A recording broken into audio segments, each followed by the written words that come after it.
the Republican candidate for governor.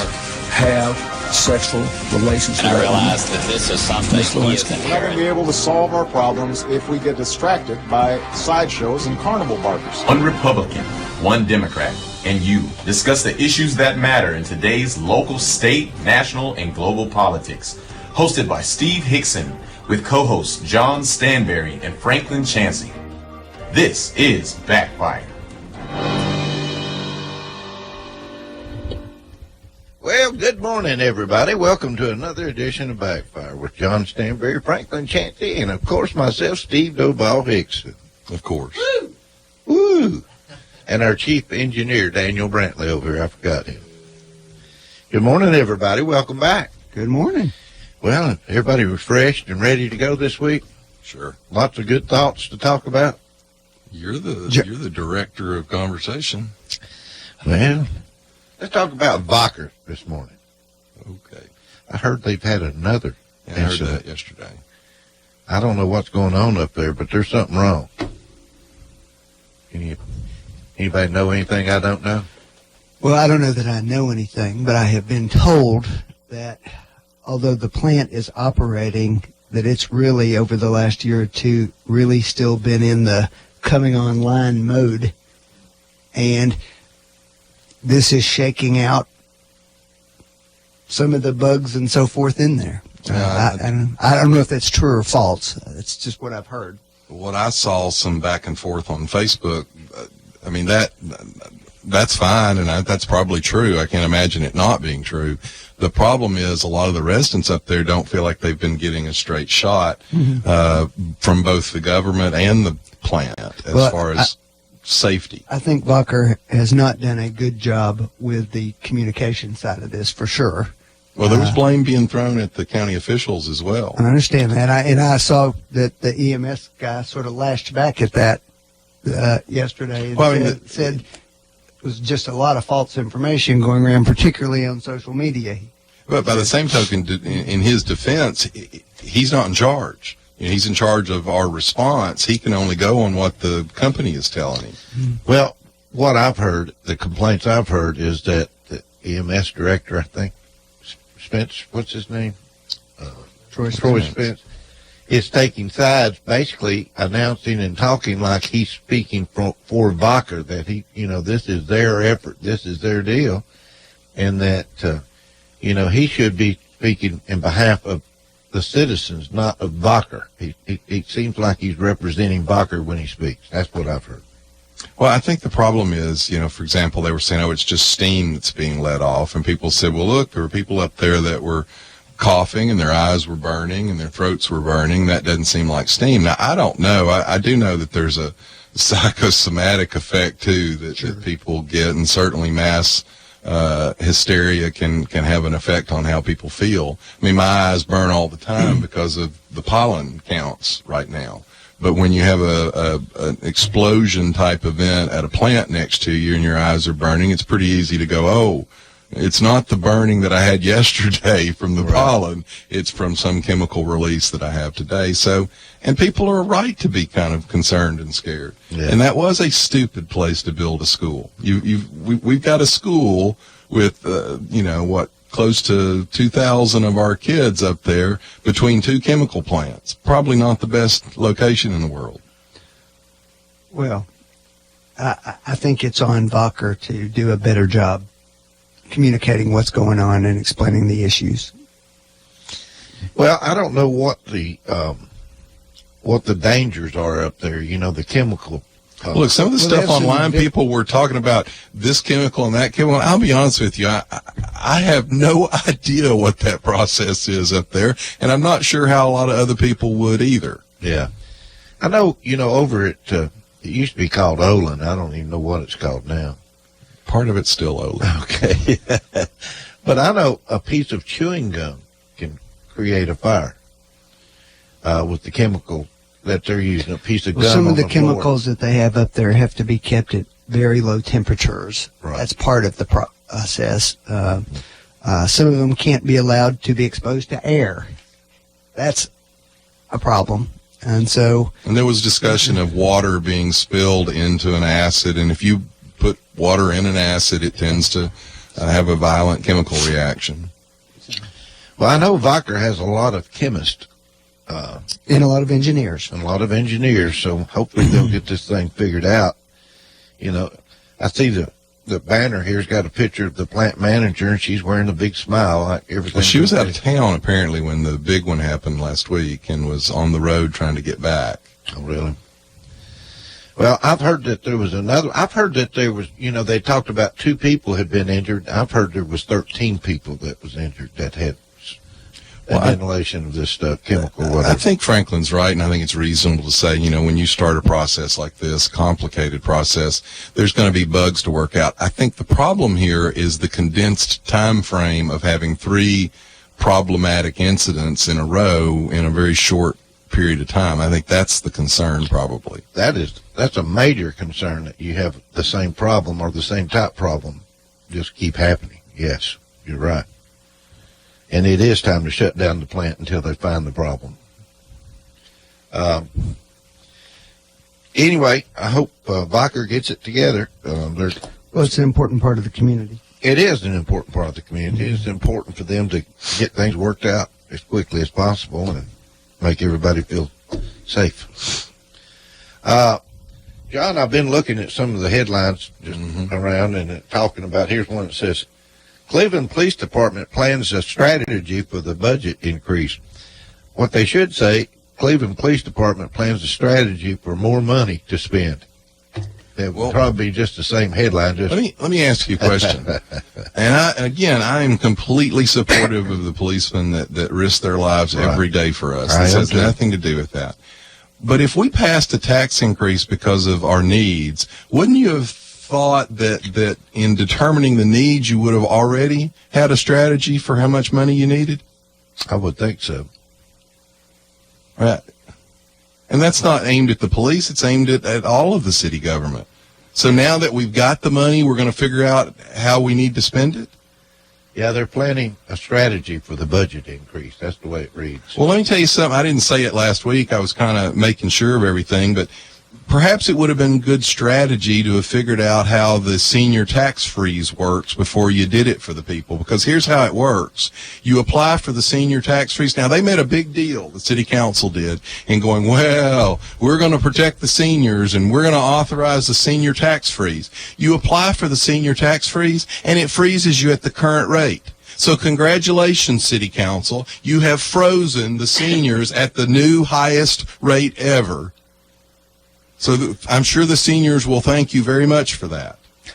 So if they had applied for it before, if they had done it 6 months ago, seniors could have been applying and they could have been frozen at the rate that we were. Why? But as it is now, they will apply and they will be frozen at the brand new 46-cent higher rate. Well, you think we ought to request that it go back to the old rate, or it stays the at point the old here rate? is, if you really cared about the seniors and you were doing your due diligence, you would have figured out how the senior freeze works and known that you had to do it before you raised the rates. Well, watch this. Watch this, John. Hey, everybody watching? Mayor Rowland, we want the tax freeze taken to the point of no return. In other words, we don't want a new tax freeze. We want the old tax freeze. Mayor Rowland, you're a senior citizen. Help us out. To lower the rate back down, allow a certain time interval for seniors to apply for the freeze, and then I guess raise it back up. But my point here is, all they were focused on is, give me some more money. They weren't focused on the impact that this is going to have on the community, on the poor, on the seniors, on the sole business owners who are going to pay this. They were just focused on, give me some more money. And so now the seniors, after all of we care about the seniors, we're going to vote this tax freeze in, the seniors got nothing out of this. Well, I see here he's talking about 50 capital projects armed with funding from a property tax hike. Officials are ramping up for 50 capital projects. Which are one-time spending, which is another thing that I never got an answer from the new city manager about. There's one-time spending in this budget. Well, where does that money go the next year? Well, Richard Banks said he's recommending that a city erect sign saying your tax money working for you. Great. Well, that way you'll be able to see it, John. Yeah. At least you'll be able to see it. Make sure they put it up on the indoor tennis courts. Oh.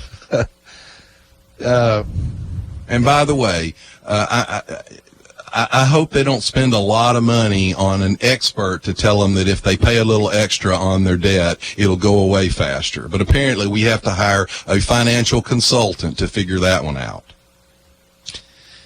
Says that Cleveland's looking for a new use for the Cherokee Hotel with a focus on commercial or residential development. Yeah, because that's what we need. We need the city government to own it. Well, you think that's what's going to happen? You think we're going to buy the Cherokee Hotel? Well, they mentioned that in the meeting, that if nothing was coming of it, that perhaps the city should look into buying it. What do you think, Franklin? You think that'd be a good law office? I think that the city buying it would be a boondoggle. A boondoggle? Yeah. Maybe it'll work as well as the park across the street from it works for them. And by the way, that's why they're buying it, so they can clean up the park. And by the way, all the stuff on the tax freeze that I'm talking about, they can't fix it. You can't go back. You can't fix it. They've screwed it up. Well, and the seniors get nothing. So it should have been spelled out that way. Well, if you were contemplating, I don't know what part of the word freeze none of them thought about. Freeze, that means freeze in place. Stop right where it's at. Right. So if you were contemplating a big tax increase and you really were worried about its impact on the senior citizens in our city, then you would have enacted the ability to do this tax freeze 6 months ago or a year ago. Maybe when you were busy doing your survey among all your buddies that go to down to the bar with you and sit around and talk about what they'd like to be able to do with other people's money. What would the tax freeze for the senior citizens be part of? It would have protected them from this increase. On property taxes. Right. But my point is you can't do it now. They've already increased the property tax.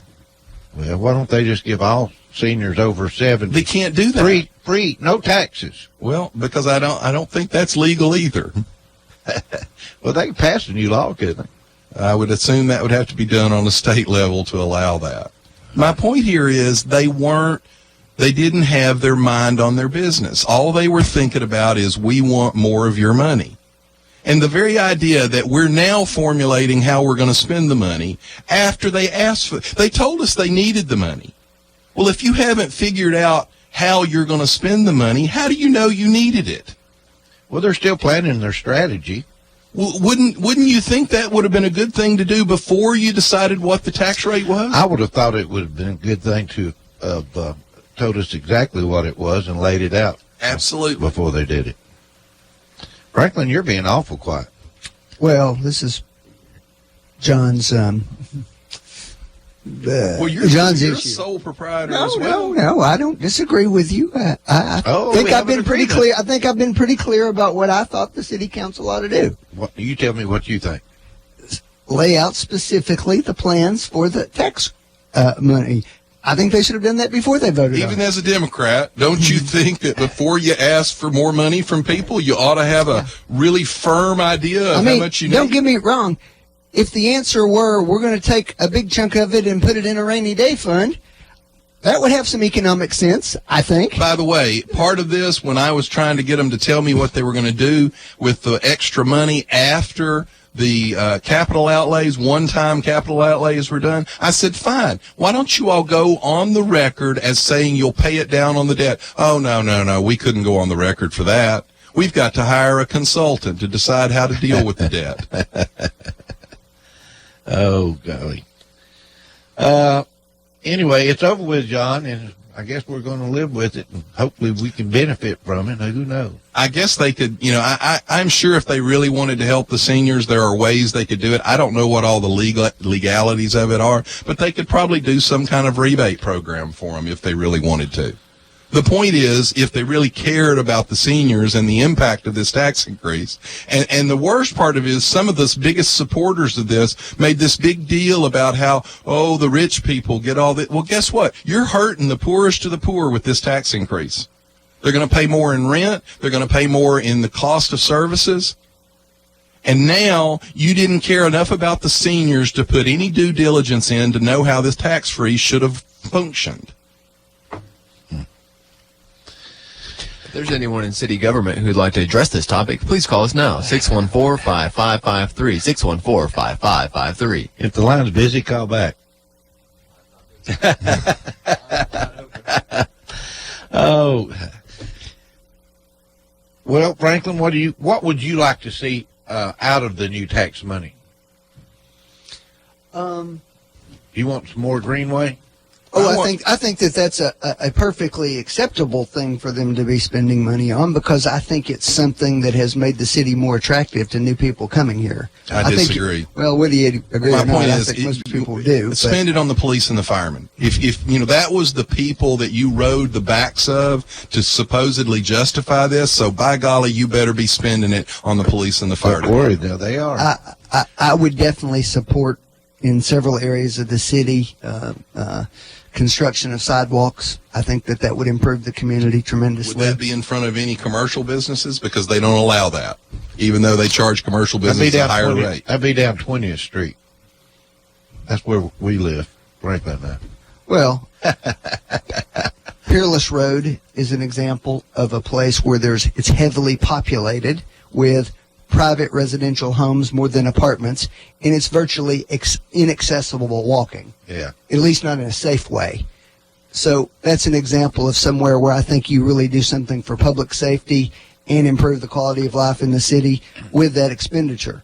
Now, what does that require? It requires going to the homeowners and talking to them and seeing if they'll agree. I suspect most of them will agree for the sidewalks to be put in, rather than there being an issue about But taking technically, they say they don't build sidewalks in front of commercial property, so none of the apartment buildings, they would have to, I guess, make the owner of the apartment building pay for that section of the sidewalk, even though he's paying a 40% rate. Hey, John, they're going to have to change that, so you're going to get benefits from it.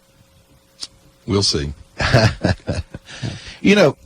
looking at this headline that says Cleveland Police Department plans strategy for budget increase.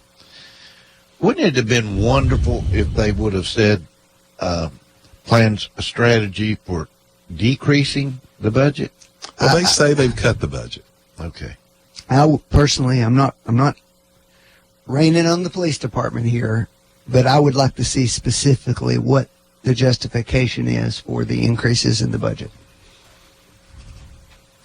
Well, should we ask for them? And you know what? The police and the fire were a very small percentage of the actual money they're going to be raising. And by the way, that's if you're saying $6 million extra dollars a year. Stanley Thompson estimates it may bring in $2 million more than the city is saying, and they wouldn't commit to what they do with that. So all of this is based on an estimate that Stanley Thompson thinks is actually going to bring in a good bit more. Now, why would you not commit to, okay, we're going to use that for deficit reduction? Well, I don't know. We've got to hire a consultant. Well, they've got 50 capital projects here, and I don't know what all they are. Which means one-time expenditures. That's what a capital project is, a one-time expenditure. But this is not a one-time revenue. Well, in other words, we're going to get signs up that says your tax money working for you. Great. John, you'll be able to see it. How much those signs going to cost you? Well, I'm sure we want to have the best signs we can have. We want fancy signs. You do remember when Obama started putting up .gov, your government, and my opinion of that on the federal level. But by golly, let's make sure we replicate it on the local level. .gov. Don't you remember every project he did after the stimulus. The stimulus. They put signs on everything. Look on the back of the Sethra buses. It has a sign that tells you this was your stimulus money at work, which is, in other words, is government PR. If you needed to call Sethra, how would you look up the phone number? I think you look up Sethra. What's Sethra stand for? It stands for Southeast Tennessee Southeast. Human Resources Agency. Okay. So that's where you'd look it up. Well, in the phone but believe it or book? not, there's Sethra. You go up towards Knoxville, there's Ethra, Why do they keep changing? Why don't they just have a bus service? Well, Sethra is part of the Southeast Development District, which is a federally designated I'm not going to say organization, but it's a commission that's set up and has a budget whose job is to promote buses. No, not just that. Economic development, other things that, I'm going to tell you this. Surprising to me, I have learned this in the last 6 months. There are a fair number of people who are using those buses to get to work. That's what's happening. And what happened was the Sethra buses were so overloaded with riders that they had to make CUATs. And then CUATs was so overloaded with riders, they had to make CAPs. And then when CAPs was so overrided, they had to start paying for taxi service. Because we've got all 4 of those in Cleveland. We're paying for taxi service? Yes, you're paying for taxi service as well. Why? I guess because they were overburdened with the ridership numbers on Sethra, which, by the way, for years I have asked people in government, can I see the ridership numbers for Sethra? What is your actual number per day of riders? And look, and here's the bad thing. As soon as you say that, some politician who's scaring the senior citizen vote says he wants to get rid of your Sethra bus that you need. No, I don't. I just want to make sure that we're actually utilizing this. What's our utilization percentage? Because quite frankly, I've never seen any of those bus systems with more than 2 or 3 people on them at a time. I've seen 3 of them sitting out at the mall at the same time, empty. Now, that's bad enough with one bus system, but then you get CAPs, you get the Paratrans, you've got 3 different bus systems and paid for taxi service. What are the 3 systems? You got Sethra, and what else you got? CAPs. What is CAPs? Cleveland Area Paratransit. That's for handicap. The buses are set up that they can utilize. Why would? But now, Franklin, I'm just saying that's what it is. I know, and I would think you wouldn't disagree with this. If you already had Sethra, why wouldn't you just make sure all the Sethra buses were set up for handicaps? I don't know. Why would you have a completely different system? And then there's CAPS, Sethra, and CUATs, Cleveland Urban Area. Sethra goes outside of Bradley County and comes in here. The CUATs. The other one just what is CUATs? Cleveland Urban Area Transit System. So in other words, it provides the same basic service, but only in this geographic area. So even though the Sethra buses are coming in and out of the city and the county, you had to have a completely different service inside the city alone. On top of the fact that TennCare pays for taxi service. TennCare pays for taxi service. Well, it does in certain medical situations where people have to have medical appointments and don't have other transportation. But that's the argument for Sethra, is the medical appointments. My point is, it's an overlapping argument. Every argument for one of these systems is the same argument they made for the other system, and they never have to show us their ridership numbers. I'm not against a transport system. My point is, these are government boondoggles meant to stimulate government growth. Are you saying if we only had one bus service, we could have already had the sidewalks people are asking for? Well, look, that's one of the worst things that happens in these conversations between big government people and small government people like myself. There's an assumption that there's an unlimited amount of money. And the point here is there's not an unlimited amount of money. And every dime you waste on one thing is one less dime you could have done something really useful for.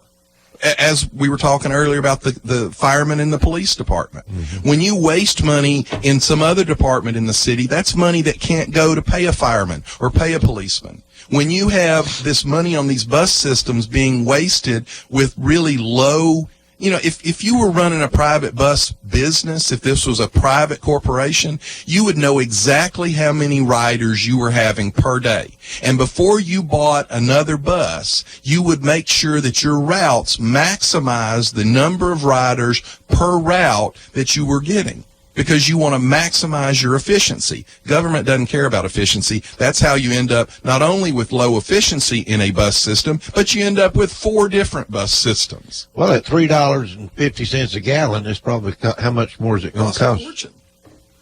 What do you think's going on with the gasoline right now? Are we getting gouged? No, I don't think so. Gouged. What do you think's going on? Well, they've got 2 or 3 of the refineries that were knocked offline. You've got one of the pipelines to the main pipeline to the east was actually knocked out and shut down. I don't think it's a surprise. I mean, I expect over the next 6 weeks or so the prices to start falling again. I agree.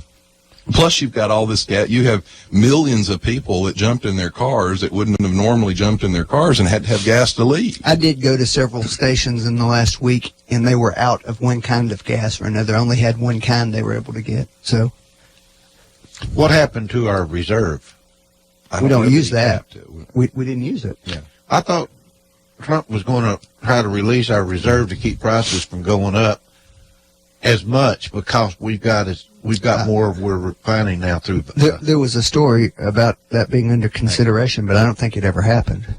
Well, and on top of that, I don't enjoy that at all, and I'll drive all over town to try and find 2 cents cheaper. But having said that, You sound like my wife. a few years ago, we were paying $4.50 a gallon. So, people need to take this in stride a little bit. I'm much more upset about a 46-cent tax increase that'll eat me up every year for the next 20 years than I am the gas going up for a few weeks. Well, I hope it goes back down. It's never going I back. do too. It never went back down after. I'm not even going to mention his name. Came into office and it went up. Well, look, I hammered Obama about the gas prices, but when he took office, it was around $1.89, something That's like what that. I'm talking Well, about. we've been back to about $1.89.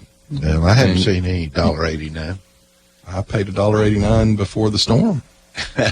But you have to drive around to find that Are you $1.89. sure you was buying gas? Well, I will tell you, for example. You got to be willing to spend to drive 5 cents a gallon off to get that 2%. Be willing to plan. Now, I will tell y'all, so you want to know, if you ever have to go to Chattanooga and you can choose between going to Hamilton Place or going to the Hickson area, the Walmart out Hickson Pike, way on out there, or out 153, is about 15 cents cheaper per gallon. So if I have to go to the store, I go out there. Can we start and I having? fill my tank Can up. we start having a weekly gas report that you provide for us? I'm just telling Here in the y'all, show. go out 153, and it's about 10 to 15 cents cheaper. We'll have a weekly gas report. We'll add to this show. John Stanberry is your gas buddy. Gas buddy. Well, we just finished. I guess I don't think you can call it a celebration, but 9/11.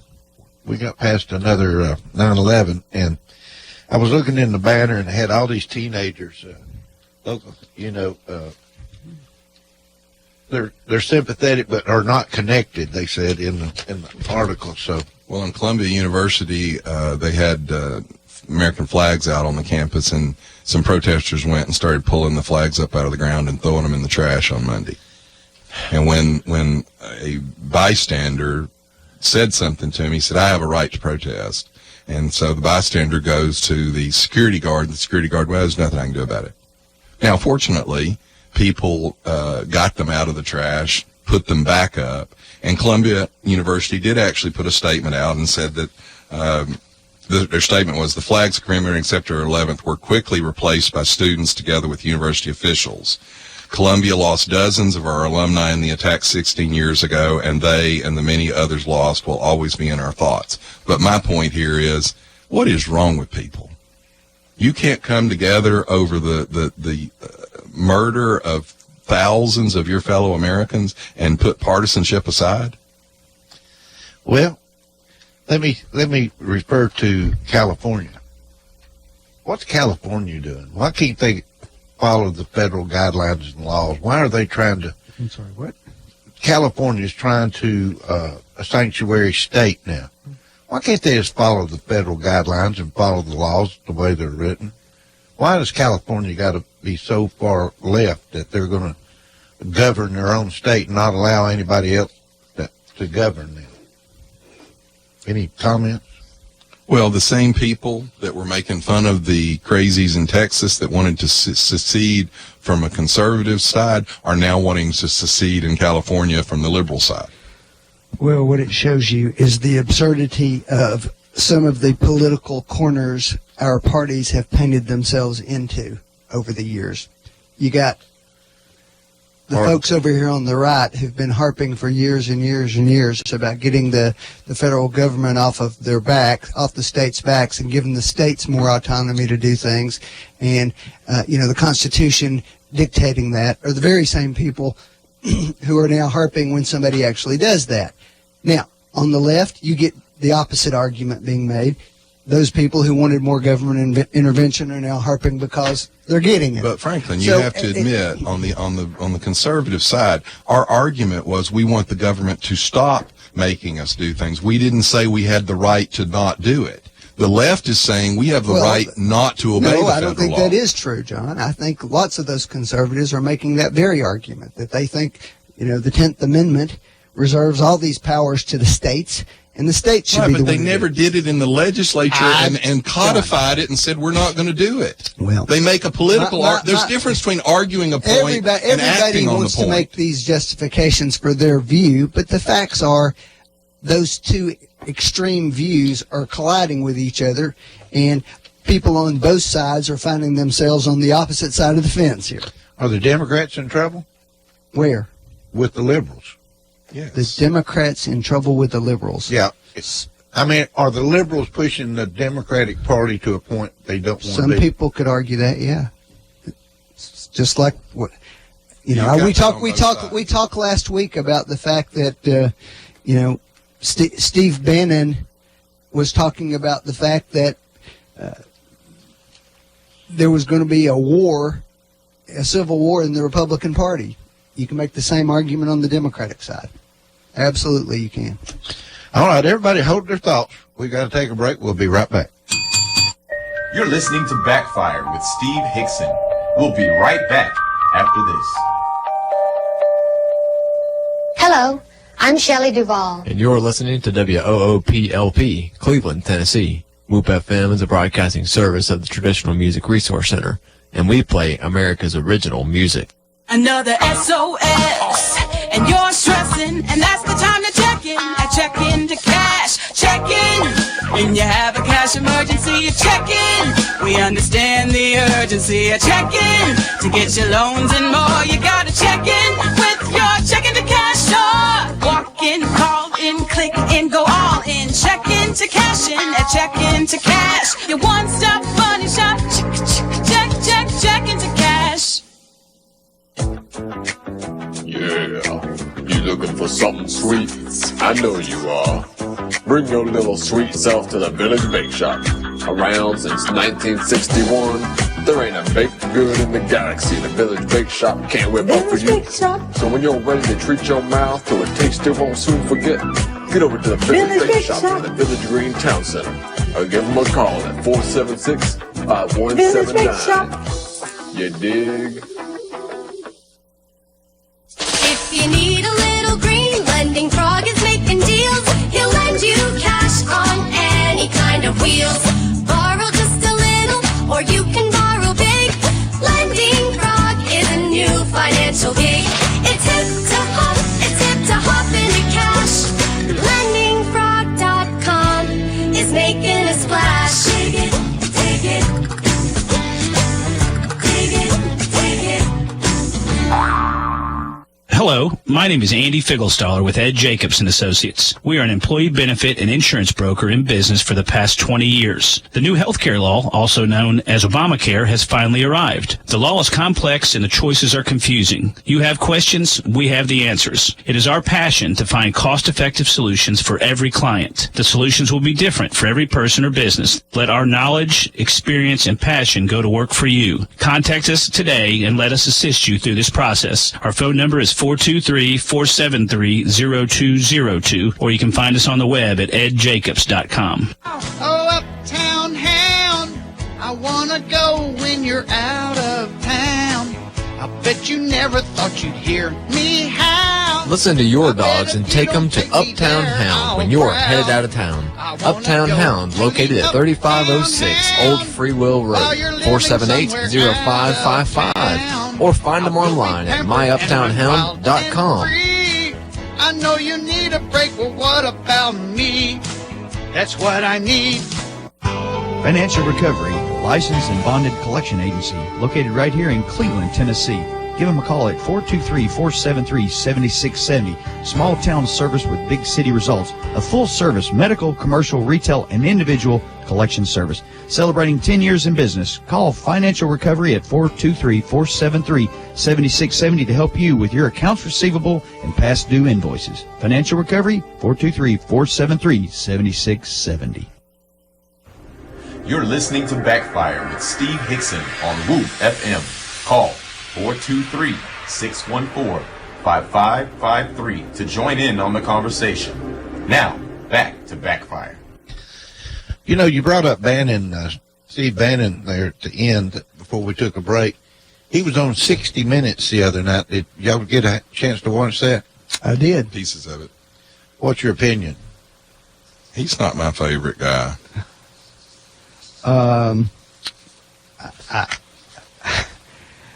I would say that he is against almost everything the Republican Party was supposedly for the last 30 years. I would agree with him. A lot of what Bannon likes is actually much more in line with the Democrat Party than it is the Republican Party. I think he's misguided in many of those aspects.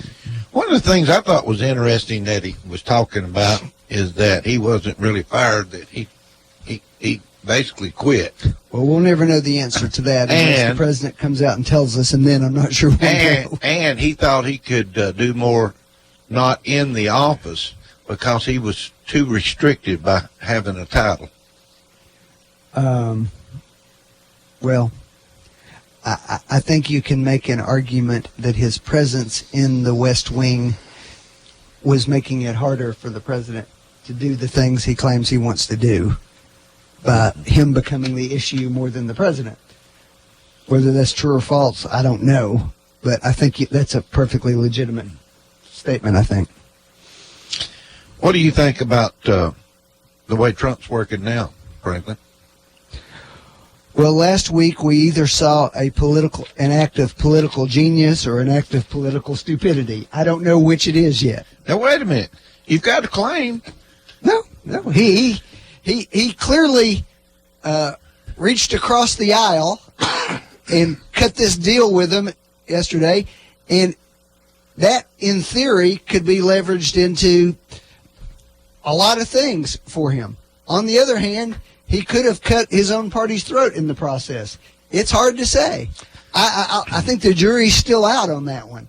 Well, I mean, the problem with the deal, well, there's a lot of problems with the deal, but Nancy Pelosi and Chuck Schumer will cut his throat the first opportunity they get. Sure they will. So there won't be any reciprocity in What's the Republicans been doing? Well, first off, from my standpoint as a conservative small government person, Paul Ryan put forward a clean hurricane relief bill. There was nothing attached to it. And personally, I don't think you should use hurricane relief as a way to get a debt ceiling increase, as a way to get pet projects funded, which is what we've done in the past. And so I'm much more in favor of having a clean bill.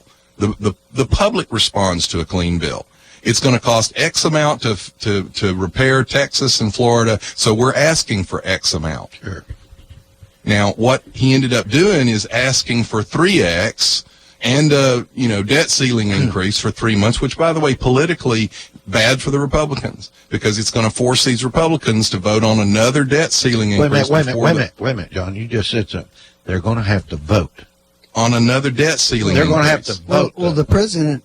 They've not been voting. Actually, they do vote on that. The president's advisors have come out and said that they think that they ought to do away with this concept of the debt ceiling. What's your opinion of that? That's right. That's coming up. That's what they've said. Look, let me give you this. Here it is. The national debt has now topped $20 trillion for the first time in history. And it's up nearly $200 billion since December of this past year. The year ends September 30th, and they'll probably add another $700 billion to the deficit. Now, keep in mind, the gross domestic product is $19.23 trillion. So our debt is now larger than our gross domestic product. We are paying $474.5 billion in interest in this 2017 fiscal year. Now, I will tell you, this is a Republican and a Democrat problem. You cannot continue on the path that we're on. I agree. Well, unfortunately, the president, who's in my party, so far has not taken this bull by the horns. And what he just did on the debt ceiling and the talk about... What have the Republicans done as a group? Look, I fuss at them too. But I will tell you this, that Paul Ryan has campaigned, and President Trump actually attacked him over it on entitlement reform, which you have got to do. We have got to do entitlement reform. We've got to do something besides talk. But here's your problem. President Trump actually argued against entitlement reform. You can't fix this debt problem without entitlement reform. I agree. Well, you're in opposition to President Trump on that. No, I think he understands it very clearly.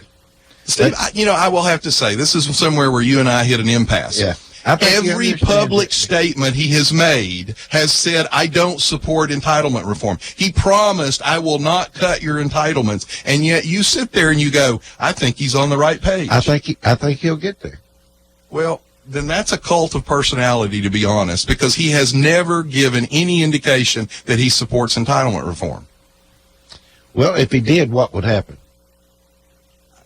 We'd have to maybe look at entitlement reform. Well, I mean, what would happen if he had said something? So let me paraphrase he never this. Would be where he In was. other words, it's this super stealth mode Donald Trump, and he's going to sneak it up on us and surprise us with entitlement reform. I think he's got to get the country functioning. John, our country hasn't been functioning He just for cut years. a deal to raise the debt ceiling with the Democrats, who when Paul Ryan brought up entitlement reform, made commercials of him rolling an old lady in a wheelchair off a cliff. That's who he just made a deal with. What has Paul Ryan done? Look, there are plenty of things to criticize about Paul Ryan and Mitch McConnell and all of them. That's right. But the point here is, Donald Trump, We're when at you a start talking stalemate. about doing away, all right, then explain why would he want to do away with the debt ceiling? I think he's just trying to get people to talk to each other. Okay. By doing away with the debt ceiling so you never talk about our debt anymore? You know what? I don't know. You know what? I'm sure he's got a strategy, but there's a reason for it. All right, between you and your wife, now I know in your case it's probably different, but on average husband and a wife, if you've got a problem with spending, does it help to say you don't have to balance the checkbook anymore? No.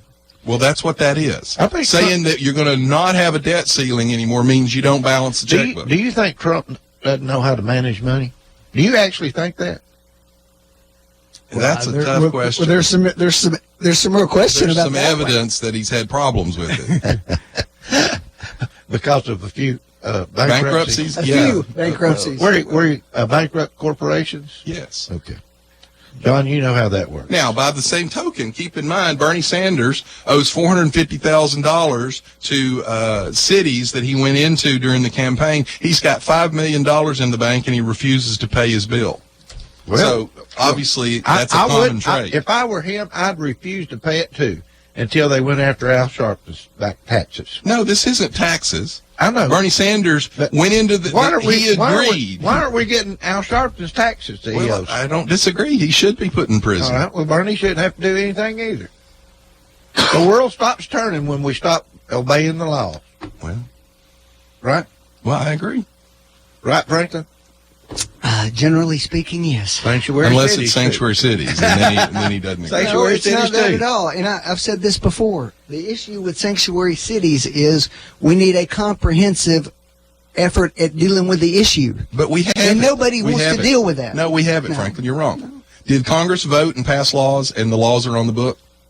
Then that's our system, isn't it? Yeah, there's that's our a law in the system that says you can't ride your horse down Ocoee Street without a red flag on the back of its rear end, too.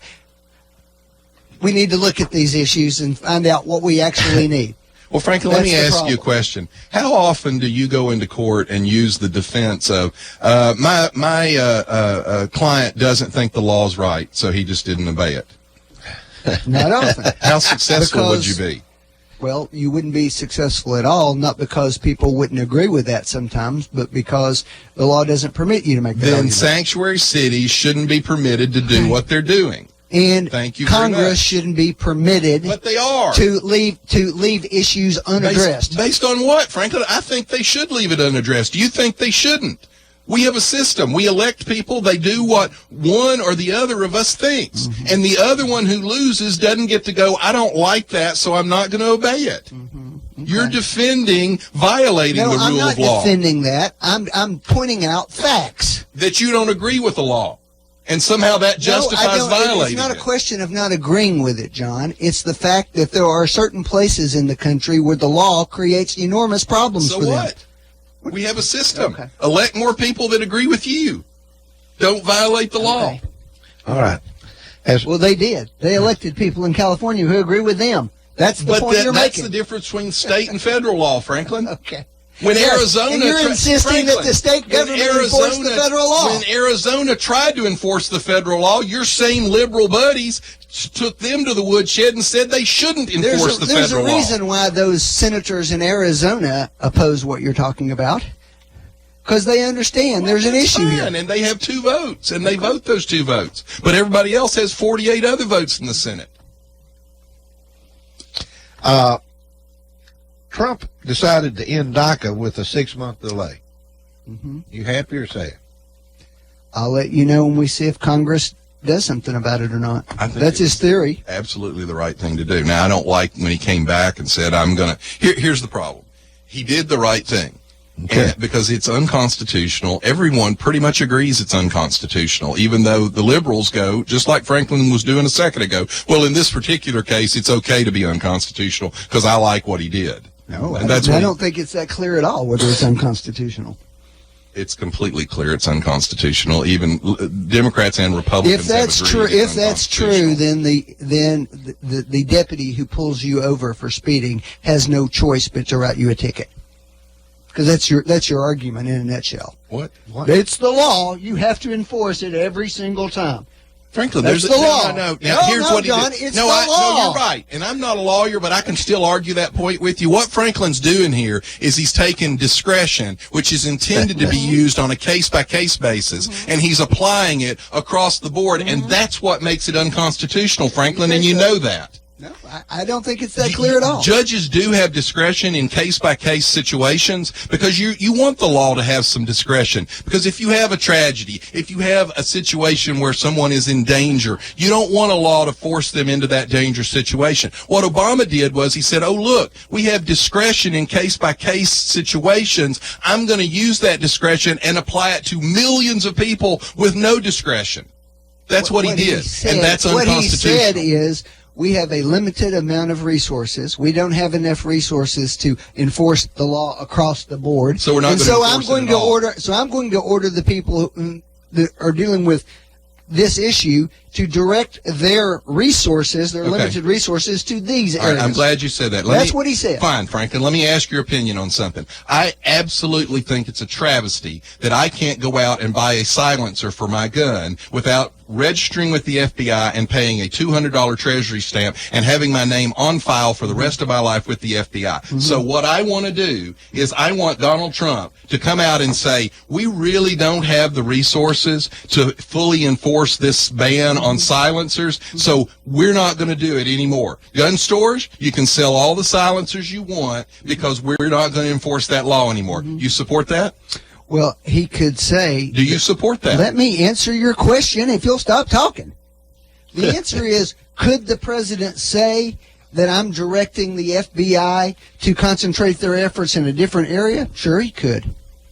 People do it all the time. No, that's not what he would have to do. That is what he'd have to do. No, he would have to actually name a program that said we are purposefully not going to prosecute anybody for violating this law.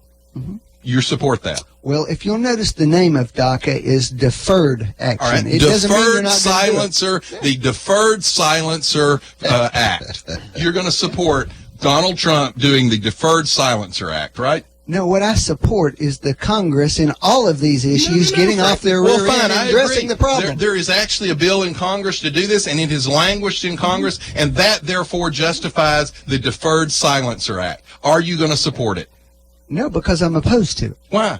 Because I don't like it. Right. So now you're But I'm being not honest. the president. Now you're being so you No, were I'm in not. that case, I just told you, could the president do that? Yes, he could. and you would say it was constitutional. I think it is constitutional for the president So to you say, wouldn't I'm consider direct- that creating legislation I don't in think the it is executive creating branch. legislation. Well, you're one. I don't think you're being. I don't think you're being serious, because you know what he did was he created legislation. He violated the separation of powers, and it's not constitutional. Now, I'm not disagreeing with you that I understand people like you want Congress to do something about it. I think they ought to do something about it. But until they do, I don't think the president is the king or the emperor who gets to decide what he wants to do, irregardless of the legislation. Okay. Do you think NRA needs to have insurance? Do what? They've got some kind of new insurance plan now. The NRA saying that if you carry a gun, you better have our insurance. No, that's called Carry Guard. It's actually because Carry the Guard. National Firearm Owners Association has had it. There's several other groups that have done that for years. And what it is if you use a firearm in the defense of your life, right, even though it's completely clear that you defended yourself, you're going to get taken to court in a lot of jurisdictions. You're going to get sued, you're going to get prosecuted, and you have to have insurance to defend yourself. So, in other words, if you're going to carry a firearm, you better have an insurance. Well, this is policy. liability insurance for legal, is what it is. Why do they need a Why legal wouldn't insurance? Well, wouldn't your homeowner's insurance do that? Probably not. Because, for example, the young black single mother in Pennsylvania who had a gun permit traveled into New Jersey, and when she got to the big sign that says you have to declare that whether you have a gun or not, she declared she had a gun by the law. She showed them her permit. They promptly arrested her, put her in prison, and tried to prosecute her. For what? For violating New Jersey law. Even though she complied with the sign and was in complete legality in Pennsylvania. Well, if you've got to buy an insurance policy to carry a gun. By the way, all of these cases that the NRA has won, the Heller decision, the McDonald decision, this decision they're all minority people who lived in bad neighborhoods, who were legally allowed to carry or trying to legally be allowed to carry. All of those are minorities that the NRA has fought for. Let's talk about that case you were talking about earlier this morning in Nashville, Tennessee. What was it? A lady with a 5-year-old child in her car? The story as reported was a lady driving a Porsche SUV pulled into an alley and in Nashville and stopped her car there for an extended period of time. There was apparently a homeless man sleeping in the alley. He asked if she would move her car. Depending on whose story you accept, she shot the man twice. Said that she felt threatened by him, although she didn't specify what the threat was. And so I don't know the answer to that. But he asked her to move her car? Well, here's the thing, though. There's two sides. I don't know what. I'm not taking a side. Yeah, was she disturbing his sleep or something? Said that the exhaust fumes from the car were bothering him. Look, here's the thing. This is why we have a court system. Sure. I'm sure he's going to say, I was completely reasonable, and if you hear the version of that story, it sounds reasonable. Would you move your car?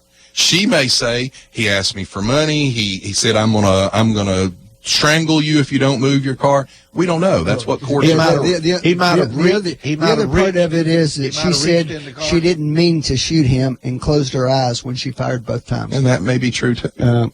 And so all of that may be true. The whole story may be true. Yeah. And that's what we have courts for and judges. But here's the thing about that, though. Whoever wins that case, I think the other person should just say, I don't think that's the right outcome and I'm not going to go to jail. Because, we've determined that rule of law is not really, it's kind of flexible these days. All right, I want to get back to this DACA just a minute. What do you think is going to happen with DACA? Well, there's a great divide in the Republican Party on it right now. What do you think? I mean, that's an honest answer. There is a tremendous debate about it. Out of the White How House, are we going to correct this problem? What I'm asking. Well, the story out of the White House is that he wants them to simply legalize it, make it constitutional. Oh, he favors what they call the Dreamer Act. Are you talking about President Trump? Yes, President even though Trump he favors campaigned it. against it. He favors it. There's not much doubt, I don't think, about that.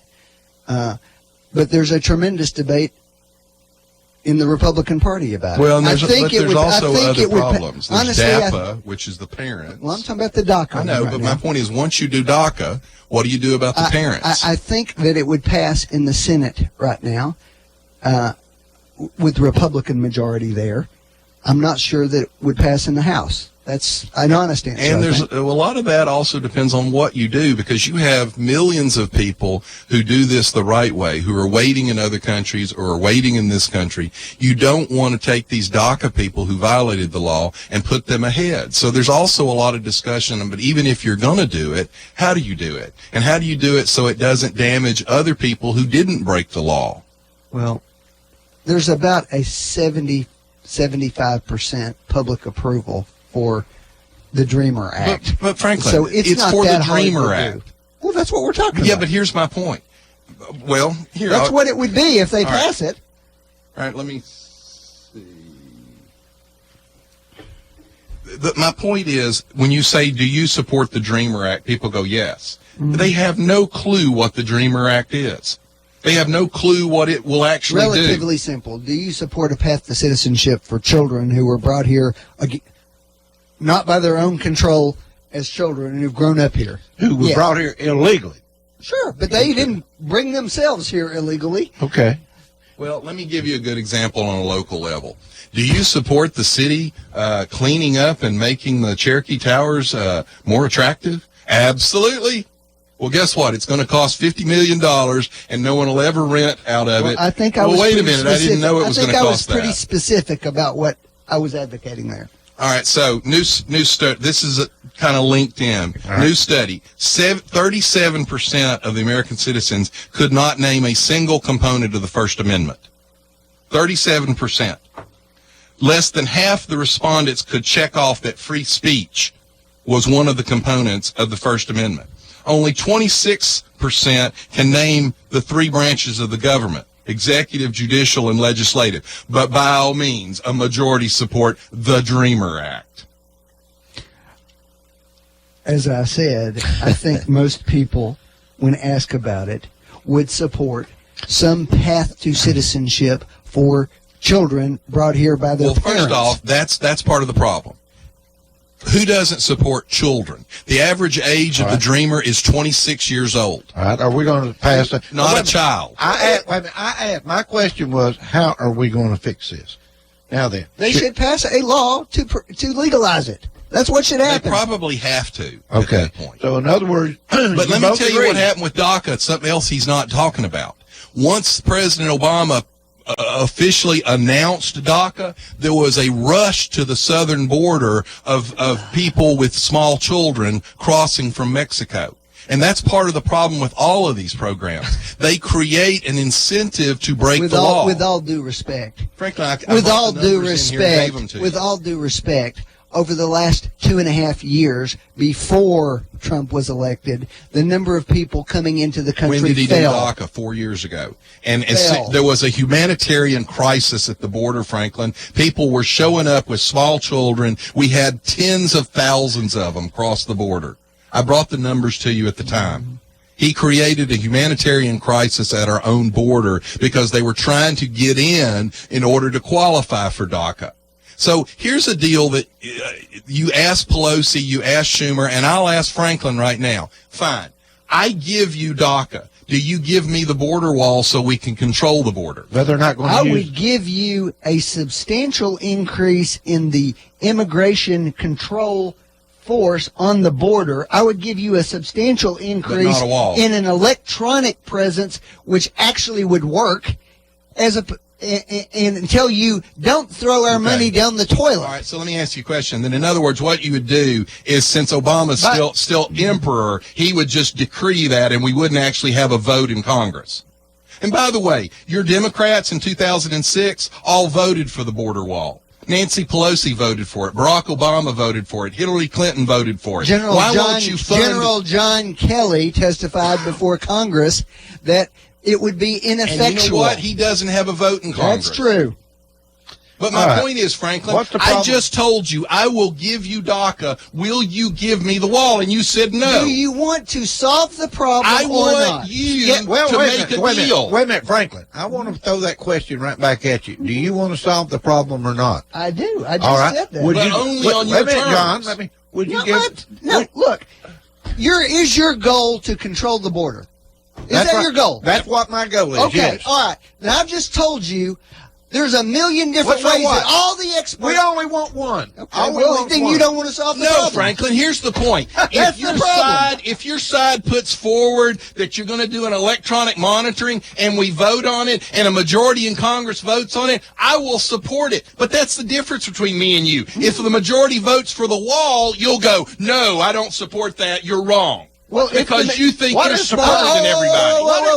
Whoa. If the majority votes for it, it'll happen. What right? is the problem with the wall, Franklin? Well, actually, Franklin, the Wait a minute. majority voted in 2006. What is the problem with the wall? Well, there's a whole bunch of problems. Tell me what the problem with the wall The first one is it will take about 20 years to construct. And the reason it will take 20 years to construct is you've got to figure out how to get the property away from 250,000 people who own it. Okay. What else? That's number one. Number two, there are huge swaths of the border which can't be protected with a wall. We understand. What else? Number three, there's tremendous environmental issues associated with it. Oh, here we go. Hold on, no. Environmental. Like the ones with the Let me windmills fin- y'all do support? Let me finish. Because of the flooding the wall would create. The flooding, Well, the first wall. off, Franklin, we didn't say there'd be a wall from Gulf to sea. What we said is there'll be a wall where it's inappropriate. There'll be electronic where it's appropriate. And by the way, Mexico's building a wall on their southern border. Anyway, I just don't see what the issue is. Big issue Because about a wall. people like Franklin think they're smarter than everyone else, and so he'll go, oh yes, I'm all for you conceding to me on DACA, but I won't concede to you on anything. Well, I think DACA is on its way to being fixed. I don't know what they're going to do to fix it, but I am skeptical that it's on its way to being fixed. okay. I have not yet seen any evidence What do you that think, the Republican Party can pass that bill. Do you think 6 months is enough time? Yes. Well, if they're inclined to do it. By the way, if anybody wants Hillary's book, Amazon and Walmart cut the price 40% before its release date, so you can get a good deal on it. I'd like to talk about Hillary a little more, but I'm tired.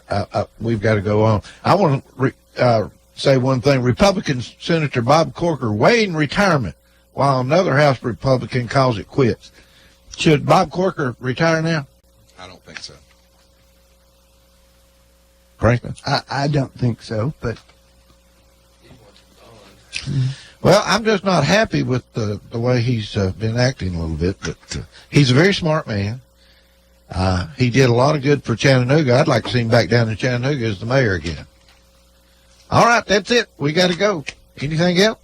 Michael Moore complained that Donald Trump wasn't opening Mar-a-Lago as a shelter for hurricane victims. Donald Trump's son responded, it's on an intercoastal island with the ocean on one side and the water on the other, and it's a mandatory evacuation site. Not very smart, Michael Moore. Bye-bye now. You've been listening to Backfire.